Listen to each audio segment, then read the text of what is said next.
I'm really short, sorry. Hello, my name is Katie Durken, and I am a senior in high school here in Boise.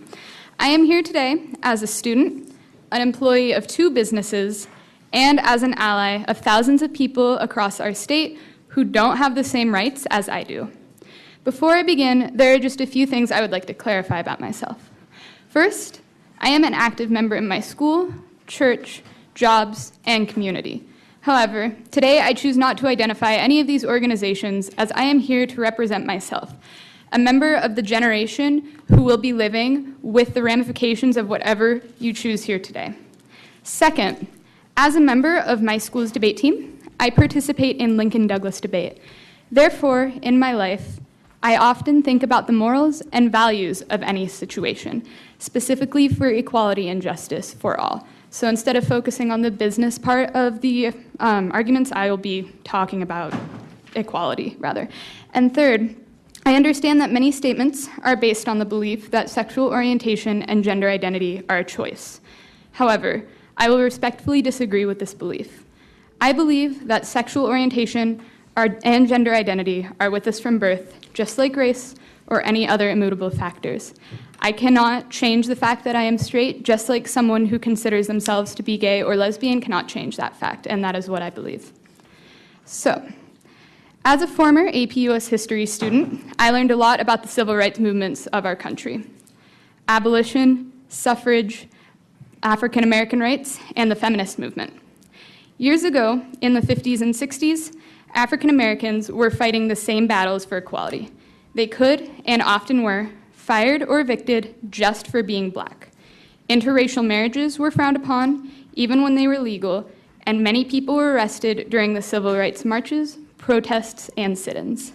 Today, if a landlord tried to evict a tenant just for being black, or an employee was fired with no regards to their performance, but simply because of their race, no one would stand for it. Nationwide, it's considered not only a strong moral issue, but also a legal one. So why is it that in Idaho, it sounds absurd when we talk about someone being fired for their race, but not for their sexual orientation or gender identification? By not having these 4 words in the Idaho Human Rights Act, we're explicitly telling people that they don't matter. Just because someone identifies as a gender different than they were born with, or because a man loves a man or a woman loves a woman, they aren't important enough for basic human rights to apply to them. This message is the same one that African Americans heard in the 50s, the one that today we so strongly deny we'd ever believe, but only when it applies to race, gender, age, or any of the other words already in the Human Rights Act. I've been raised in many communities that stress love and kindness.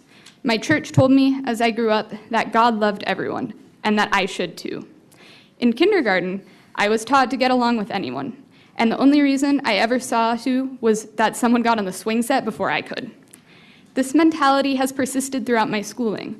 I have never, ever been taught that anyone is lesser than me for any reason. My parents always wanted me to be accepting of everyone, no matter who they were, and that's how I've grown up. I feel that there is absolutely no reason to deny anyone in Idaho the ability to feel safe and secure in their day-to-day life. And today, I ask you to consider, if the roles were reversed, wouldn't you want to be protected by the Idaho Human Rights Act?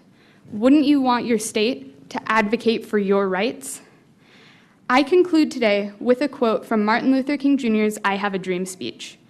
And so even though we face the difficulties of today and tomorrow, I still have a dream. It is a dream deeply rooted in the American dream. I have a dream that one day this nation will rise up and live out the true meaning of its creed. We hold these truths to be self-evident, that all men are created equal. Thank you for your time, and I urge you to pass House Bill 2 and to add the words. Are there questions? Representative McCrosty. Thank you, Mr. Chairman.